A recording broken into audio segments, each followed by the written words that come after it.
Good morning, everyone.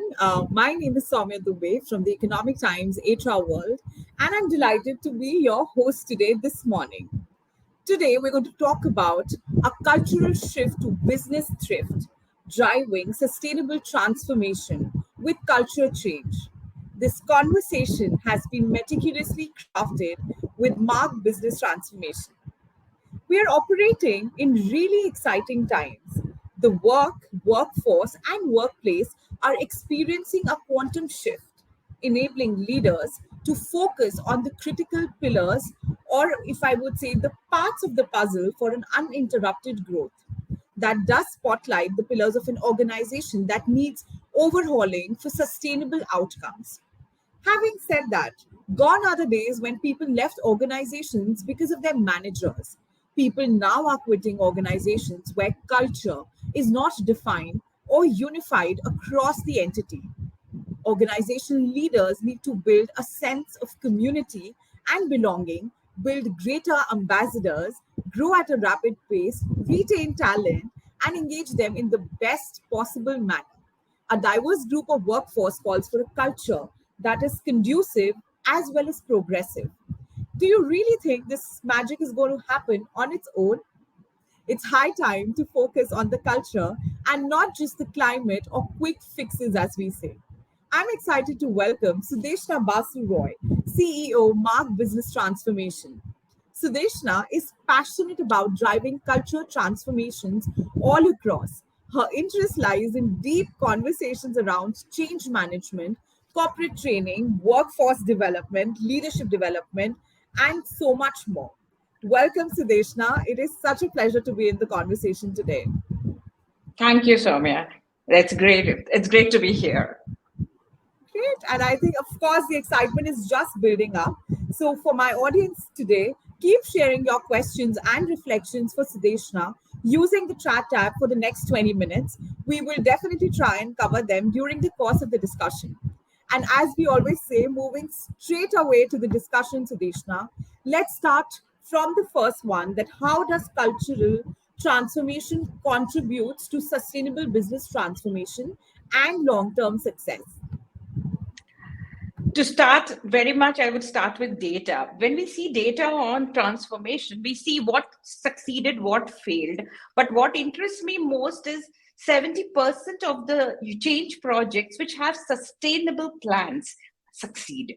And what is the sustainment plan? What do we mean by sustainment plan? Is that those plans where the organization is made more change or transformation ready. And that's nothing but your constructive styles of behavior, your eagerness to be change ready, and all the attributes of the organizations which contribute to successful transformation. So yes, culture, I would say, should be the backdrop on which you can build anything.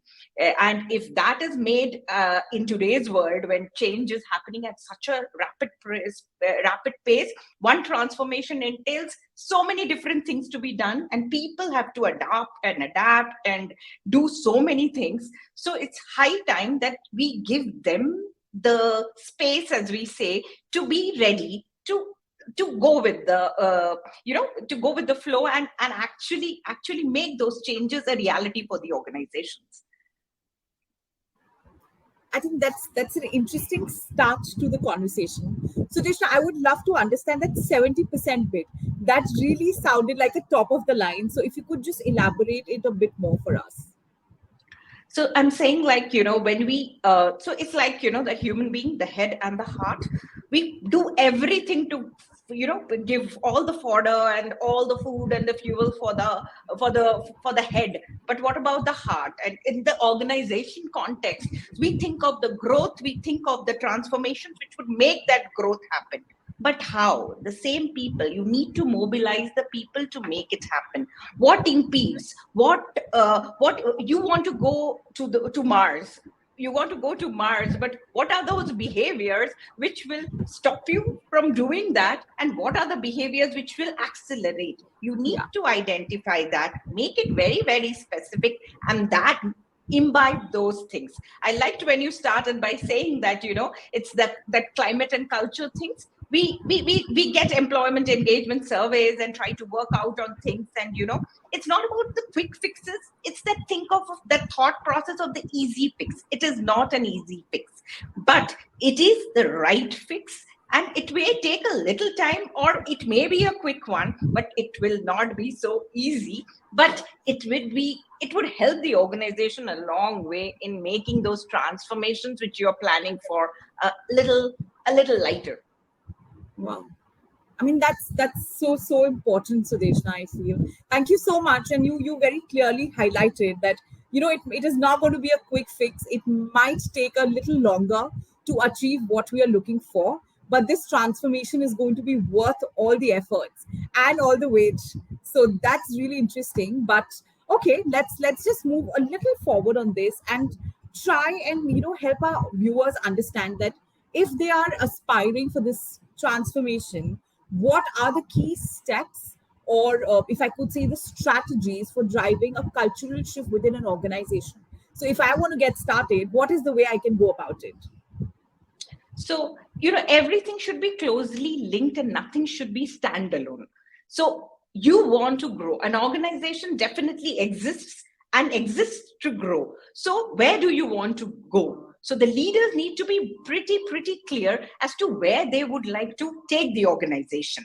And in growing the organization, then what are take a stock of your current practices, that these practices help me grow, these practices will impede my growth, where I would like to take everybody, and then clearly articulate, this is my blueprint for this transformation, and for doing that my people need to be like this, and then articulate, communicate the need to make that shift. You always communicate the change, you always communicate these large transformations coming, but the need to make that shift. And when the organization sees that the leaders are aligned with that, the leaders have that common agenda to make that shift, they trust, and then the change sticks. So then the transformation at all levels will stick, and hence these leaders get aligned, take the organization along. I think that should be the way, rather than starting on with the whole thing. Absolutely. I think that's a very valid thought, that every effort has to be very closely knitted. We've been saying this a lot, that working in silos and planning in silos don't really add a lot of business value, and this vision board has to be very clear. So that's very interesting. I think we'll understand it a bit more if we have some examples to look at. So, Sudeshna, would be great if you could just share some real world examples of organizations that have successfully leveraged this culture change to drive a business thrift. I think that is the ethos. So I would bring. So we are working with a lot of organizations, and I have come across a lot of these culture shifts. But my favorite story has always been Mastercard. Mastercard operated in this very regulated environment with very stiff competition, right? And at that point of time, their goals, which they took, were pretty high. So they stopped for a moment, and I think that was the best thing they could do. And they took a stock of things. So they made a deep dive into how they operate, did a leadership impact. That is what we call. It made that kind of helped leaders understand that what they were doing and what impact what it was creating on the organization. And the leaders defined that this would be the ideal way to achieve my goals. And when they collected the data from the organization as how it is, they found a huge gap between the ideal culture they are thinking and what is the operating culture. There were a lot of aggressive and defensive behaviors, which in our terminology we call, which means that people were doing everything to get their own things and their own relationships. That's how everything was operating, where the leaders were kind of living in a different place. But there were certain things which the leaders were also doing, which was stimulating that kind of a behavior. So each leader, after the detailed analysis, the thing I really like, which came out of this whole thing, which we call is a factor. The underlying, sometimes the symptoms lie somewhere else, but the underlying cause is somewhere else. We try, if we like that, we were talking about those easy fixes. When we address that surface level climate thing, but we do not go deep into it. The beautiful thing which they found was, that disconnect of individual actions to organization goals. They found a huge disconnect there. That which you think of large organizations, what I'm doing daily. Am I contributing to revenue? Am I saving costs? We don't think, but we go on doing it. So that disconnect was found, and the dissatisfaction creeping in because of that. They identified those, and the time each leader spent. It was not a HR initiative. It was not an employee engagement initiative. It was a leadership initiative, a leadership drive, a business drive, where each leader with their own reportees articulated their action plan as to what they are going to do and how that connects to the organization goals. And they each followed it up, and they did it in phases. They did not address everything together. As I said, that there were a lot of aggressive behaviors, there were a lot of defensive behaviors. They took care of things which made the leaders work together better, that common agenda, that common language they built first. And with the common language, they were able to communicate to the rest of the organization as what needs to be done. And this kind of, happened in phases, and they went on measuring it. Okay, how was it? And their one factor they were measuring is, okay, how much is it an individual is willing to contribute to the organization goals, and what extra am I willing to contribute? What extra length? Like, I have this is my area of work. How much more am I willing to go for the organization? That was one of the measures they did. And it was below, like in a scale of 1 to 100, it was below 40 when they started, and it reached 90 when they ended the whole thing.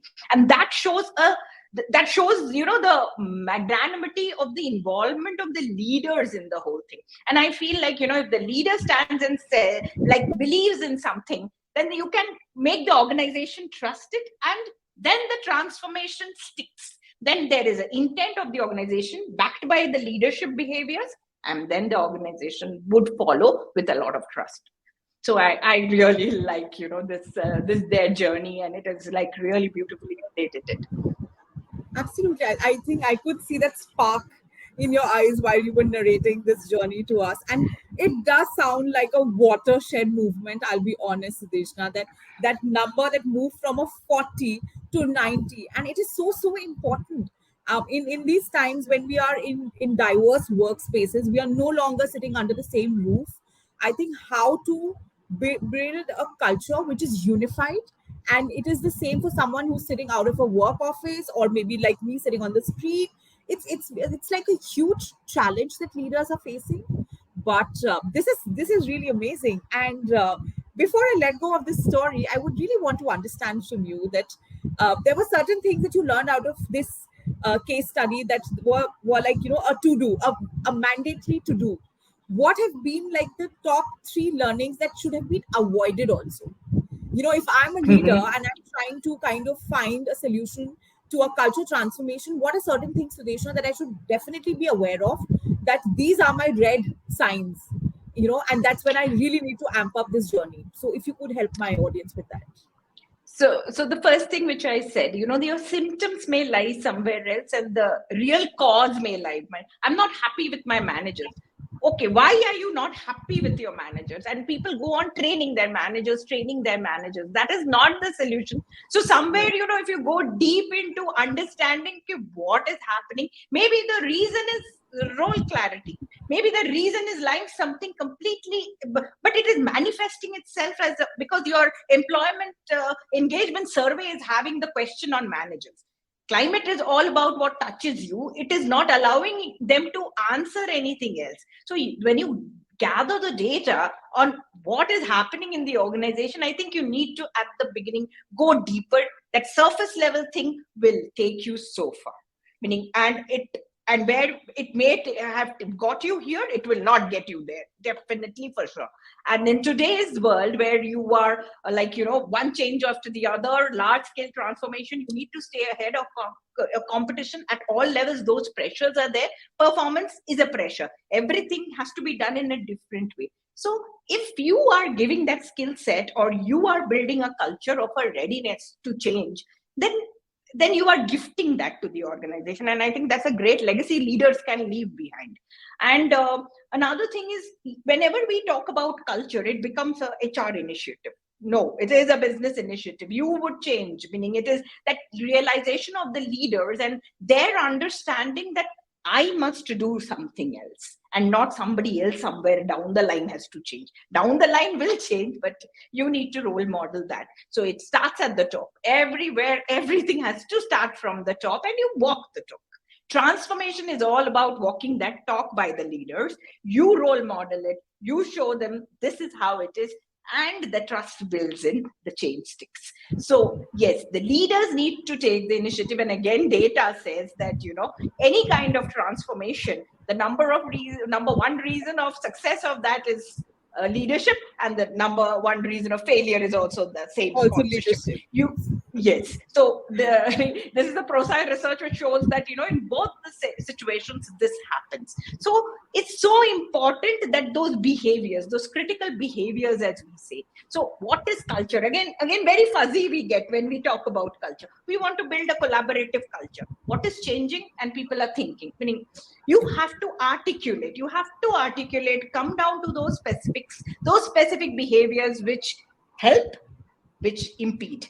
You have to identify and you have to support, role model what is needed, and completely discourage. And that should be showing in your hiring, firing, performance appraisals, everything. It should be done, and then it becomes a DNA.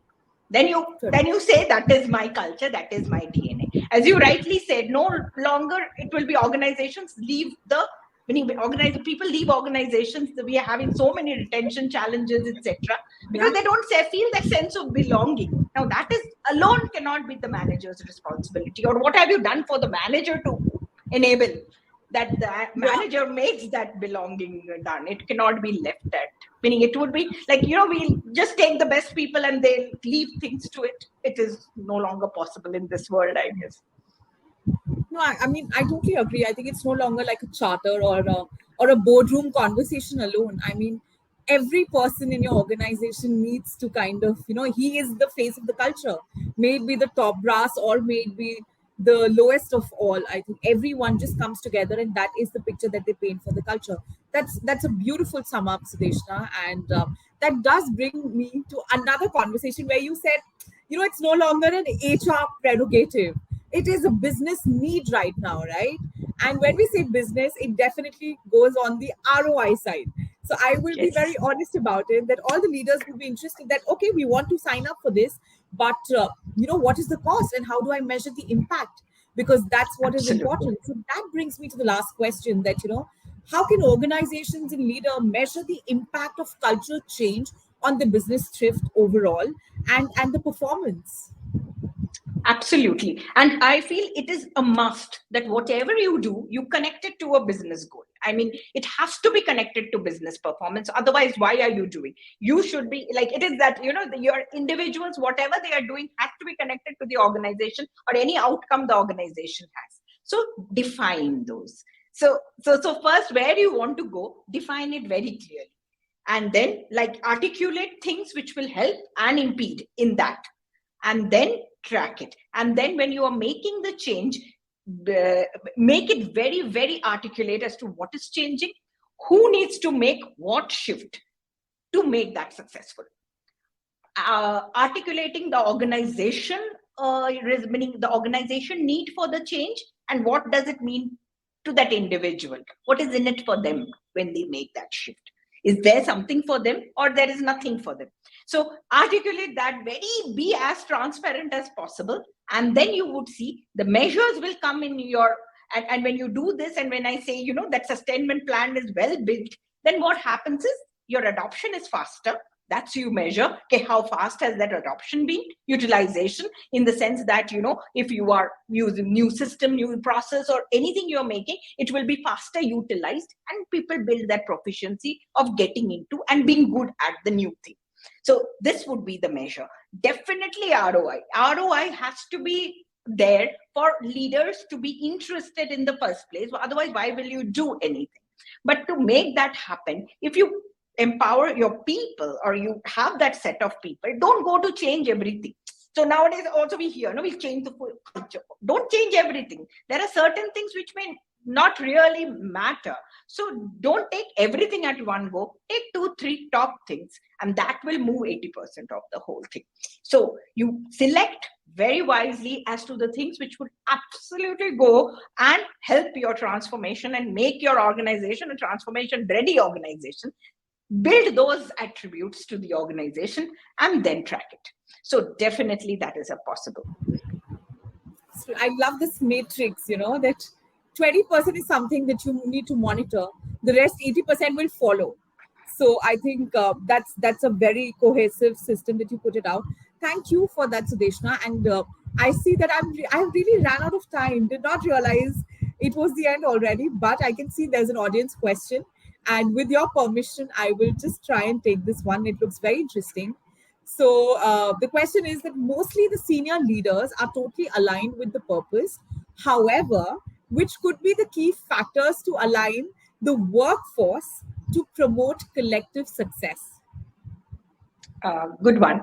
So firstly, alignment. I'm also sometimes we question the alignment, that how well are the top leaders aligned. First of all, that alignment. But sometimes what happens, the alignment stays in their head. It doesn't get down to the next level. So communicating, making it more specific becomes very, very important.